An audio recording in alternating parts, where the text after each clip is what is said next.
Indra Bangsawan. Indra Bangsawan adalah putra Maharaja Indra Bungsu, penguasa kerajaan Kobat Syahri. Indra Bangsawan mempunyai saudara kembar bernama Syahperi. Syahperi lahir bersama anak panah, sedangkan Indra Bangsawan lahir bersama Sabilah Pedang. Kedua bersaudara ini dibekali ilmu mengaji, memiliki kesaktian yang sama hebatnya.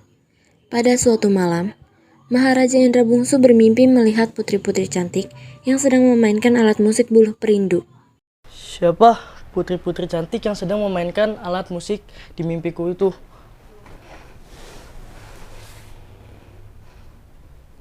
Sang raja keluar dari kamar dan mengajak putra-putranya untuk berkumpul bersama di ruang keluarga untuk menceritakan mimpinya tersebut.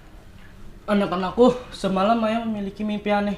Mimpi seperti apa itu, ayah? Ceritakan saja pada kami. Sang raja pun menceritakan mimpi-mimpinya kepada putra-putranya.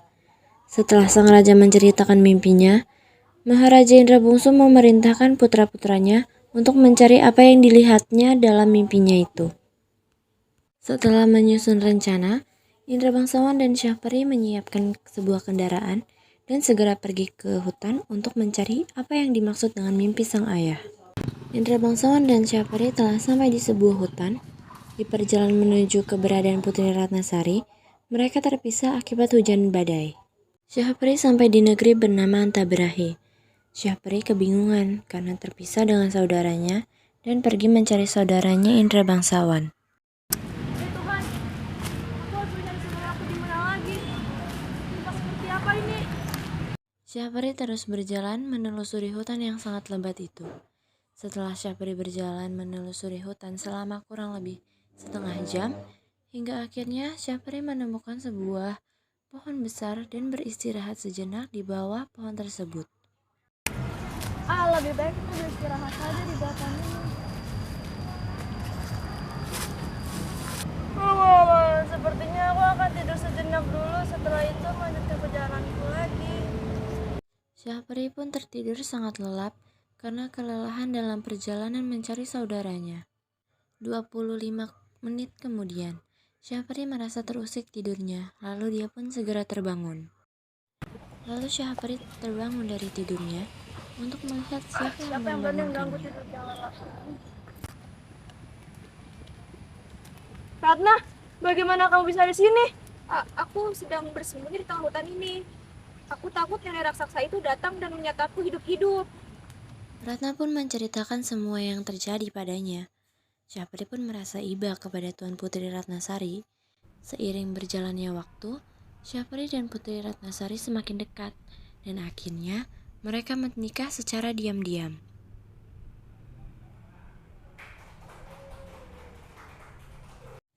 Indra Bangsawan sangat sedih terpisah dengan sang kakak di dalam hutan. Indra Bangsawan terus berjalan menelusuri hutan hingga sampai di sebuah gua. Dia bertemu dengan nenek raksasa yang sangat besar. Siapa kamu? Bagaimana kamu bisa ke gua di tengah hutan seperti ini? Nenek raksasa, aku sedang mencari seorang bersama saudaraku. Tetapi kami berdua terpisah akibat hujan dan badai. Raksasa tersebut pun mengangkat Indra Bangsawan sebagai cucunya. Sang nenek raksasa bercerita bahwa negeri tempat tinggalnya bernama Antaberata, di wilayah kekuasaan negeri Antapramana. Raja negeri tersebut, Maharaja Kibar, takluk kepada Buraksa dan harus membayar upeti berupa anak-anaknya. Jika Maharaja tidak memberikan anaknya sebagai santapan Buraksa, dan negerinya akan dihancurkan. Maharaja Kibar mempunyai seorang putri yang bernama Tuan Putri Ratnasari Bulan. Setiap malam, sang putri menangis memikirkan dirinya yang akan dijadikan santapan kepada Buraksa.